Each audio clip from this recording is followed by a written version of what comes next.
Good morning, friends. Welcome back again to the village. Today, we are switching gears to focus on a different topic that has garnered a lot of attention. One topic that I think we are going to talk about in a series of videos because obviously, in 10 minutes, we won't be able to comprehensively exhaust this topic, and that is the issue of kids. Uh, clearly, people have varied opinions as to what diaspora or returnee kids are. And literally, raising kids has been one of the top reasons why a lot of us still struggle with transitioning back home. So I will talk about our experiences while showing you what our morning routine looks like in the village. And this is myself and my two little supervisors just getting ready for the morning before we begin our day. And so, as I do so, I want to remind you that this is not a parenting class. I am not an expert on this topic. All I talk about is what I see and what we do within our communities. And so, folks should feel free to raise kids as they see fit. I cannot instruct folks as to what to do, what not to do. And again, as we share our experiences, I also want to remind you that it's okay to have a very different opinion on this topic as I'll be talking about. And it's also okay to have a very different experience because what I'm going to share does not speak to everyone's experience. So in the comment section, I ask you to be kind in your response. Sometimes people get a little feisty only when we have differences in opinion. So please be kind. And if you must throw stones, I encourage you to use smaller stones. Now, in this video, I'm going to address six things. The first, I'm going to describe the category of kids amongst the returnees that I know and the kinds of kids that I encounter in the diaspora. Second, I'm going to talk about the range of journeys or experiences that our kids go through, many of which you may not hear about us talk about, especially when we come home. And then I'll highlight just a few things about what happens to these kids in school. There's so much to say, but I'll only highlight some of the most critical ones. And then I'll explain some problems that our kids face and then highlight a few of their successes. And then lastly, I'm going to end with a short discussion on some of the things that we think seem to work. Now, I hope this discussion is going to help you understand kids that come from diaspora back home. And more importantly, for parents who are preparing to leave home for diaspora, I hope some of the nuggets that we're going to share in this video may be useful to you as you get your kids ready. And by the way, our kids absolutely love nyoka. I can't remember what nyoka is in English, but it is exactly what I'm pouring out there. And so let's begin.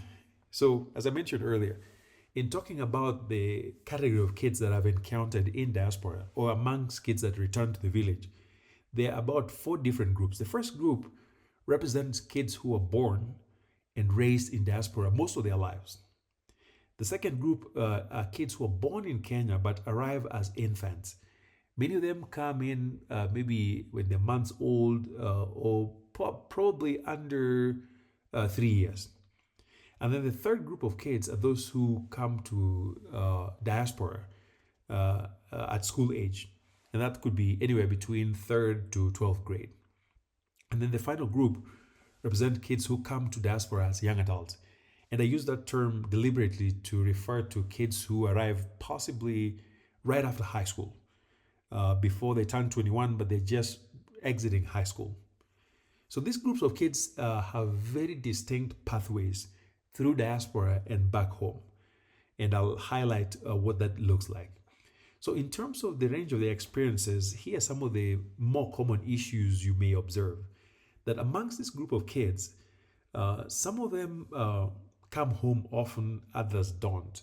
And a lot of it has to do with the financial status of the family and many other factors, especially work related issues that make it difficult for parents to come back home. And so you'll see kids who are very familiar with Kenya because they go back and forth. And then there are others who barely come home and show up later on. The second issue I want to highlight about journeys is that some kids are documented while others are not documented. And by that I mean there are kids who have legal status to live in diaspora when others don't. Especially, and if you're talking about those who don't, they arrive with legal paperwork, and at some point, either the kids or their parents lose legal status.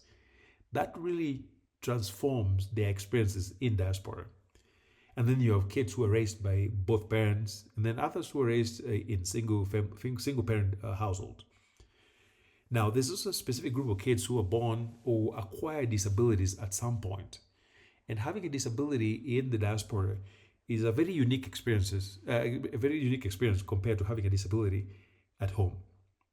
And then there are kids whose families live in communities where the Kenyan community is very robust compared to kids who live in families where the Kenyan community is not as visible, especially kids who live in predominantly white communities where you barely find Africans.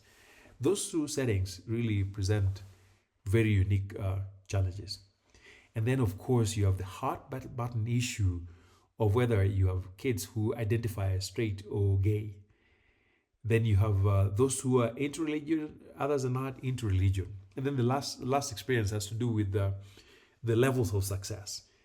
The overwhelming majority of Kenyan kids that I've encountered are usually very successful. There's a small group that. Now, the Kenyan kids who are born and raised in the diaspora, in the same way as their peers who come in as infants, often have a slightly easier time integrating into the American system, be it schooling or in social life, in part because many of them don't know anything else. And in fact, for the most part, these kids, even though they have an easy time integrating, they often feel neither American nor African. Even though majority of them tend to identify more as American, whenever they're socializing, they find themselves in this middle space where they're not fully American, nor are they fully African. Now, the unique thing about this group too is that they often have a harder time learning our languages. But this is very specific to families. In some families, kids speak native languages like you would not believe it. While in other families, in the majority of cases, it's very hard for them to pick up, say, Swahili or native tongues. Now, like I said earlier, the ones who are born and raised in America are often very similar to the ones who arrive as infants. So I will not say anything different about the second group. Now, with group number 3, the school age ones, the ones who come to the US or diaspora anywhere between 3rd grade and 12th grade, have a unique pathway as well. For one, they have a much tougher time integrating into the American system, even though some of them catch on fairly quickly. But it's a lot more difficult for them to transition into the system. And many of them are often potential candidates for bullying. What I've seen is that American schools are fairly cliquey, and our kids can really struggle to fit into the social life, in part maybe because of their accent, the different cultures, the food they bring to school, some of the clothes they wear. So this group really struggles mightily in general. However, a lot of them also adjust fairly quickly. Now, unfortunately, in school, this group of kids are more likely to be labeled as English language learners. And in America, sometimes that means they are placed in classes that are really not even appropriate for them. Because unfortunately, some diaspora teachers assume that kids are going to need English language lessons simply because their accent is different. And again, unfortunately, just as it is true with the first two groups, many of these kids end up losing the languages they learned while in Kenya. To me, I find that really sad, but it's what I observe all across. Now, the ones who are born in Kenya and come as adults, I think slightly have an easier time getting to the system, especially when they arrive right after high school. I would imagine this is probably because they experience less peer pressure to fit in compared to the younger ones. And I would think this is probably one of the better times to bring kids to diaspora. Unfortunately, one unique thing is that this group know very little about how to prepare and get themselves ready for college. And so they often miss a lot of opportunities because transitioning from high school to college in America is so different than it is back at home. And fortunately, though, this group often remain multilingual. If they picked up a language back at home, they're more likely to keep it. Now, unfortunately, again, for this group, they also experience the same problem as their previous cohort, where sometimes people assume that they are not as bright as they are, in part because of their soft demeanor, the difference in languages and culture, and all that. So, some of the problems that I've seen across groups include issues such as uh, the issue of documentation, not having paperwork. And kids who don't have paperwork as a result of their parents' status have a very hard time getting work, getting to college, getting scholarships. In fact, in many cases, they're not even eligible for driver's license. And of course, they are not able to travel across the borders. So some of these kids only find out they don't have papers when they are teenagers looking for driver's license. And as a result, this makes life very difficult for them. Now, when it comes to single parent household, it's generally not a big deal, even though it's a unique pathway. But the bigger factor there is often finances. Single parents who are economically empowered often do just as fine. And then when it comes to the issue of gay and straight and the gender identity of a child, within the Kenyan community, this is still a very, very hot button issue. Again, as some of you already know, that a lot of us are hyper religious, or at least come from hyper religious communities. And so it's not uncommon to find folks who maintain very conservative views about gender identity issues. And so kids who identify as gay often have a very hard time because this is still a big taboo topic in many Kenyan households.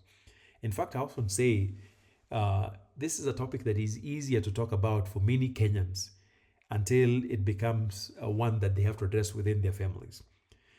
Now, the other issue that I also wanted to highlight is about the issue of religion. Of course, as I said earlier, a lot of us come from hyper religious communities where kids are born and raised in religion, and we often replicate the same thing when we move to diaspora. In many cases, there's not much that happens, it's only that I've observed over time, our kids tend to move away from religion. And this might be a function of the many, many experiences they encounter. They start asking questions. And then, unfortunately, because we apply some of the parenting lessons we learned from home, kids over time tend to rebel and move away from religion. But nonetheless, a good number of Kenyan kids still stay religious to some degree.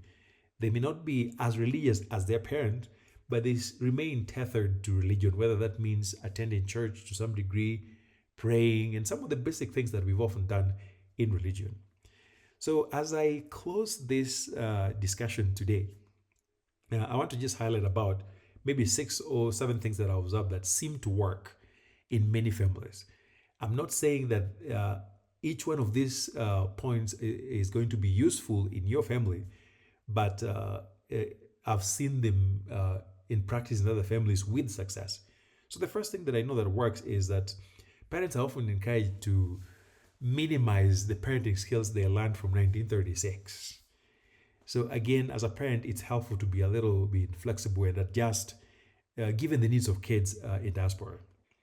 And then parents who rely on support networks within the Kenyan community often do well, especially things around babysitting. Personally, I've relied on friends where I have a friend pick up my child and things like that. So that communal support really helps parents navigate this world. And then the other important factor is that parents who know how to link up with American families also do really well because the American parents often know so much more about those systems that we don't. And so when you have connections with them, you really get to learn things that they're able to do successfully. And then parents are often encouraged to aggressively seek information because many of us never went through school within diaspora. And so there's so much more out there that we don't know about. And the system works in such a way that only people who know end up succeeding. So aggressive parents who often seek information end up being very successful. And then the second last point is about the timing of immigration. If at all possible, we encourage parents to time the immigration time correctly so that you don't bring them at a time when it's really difficult for them to integrate. And lastly, parents are encouraged to be super involved. In Kenya, we only come to school when there's a need. In America, you really have to be involved in everything the kid does to be successful. Well, I hope this was informative enough. If it was, I hope you subscribe, and I will see you in the next. Thank you.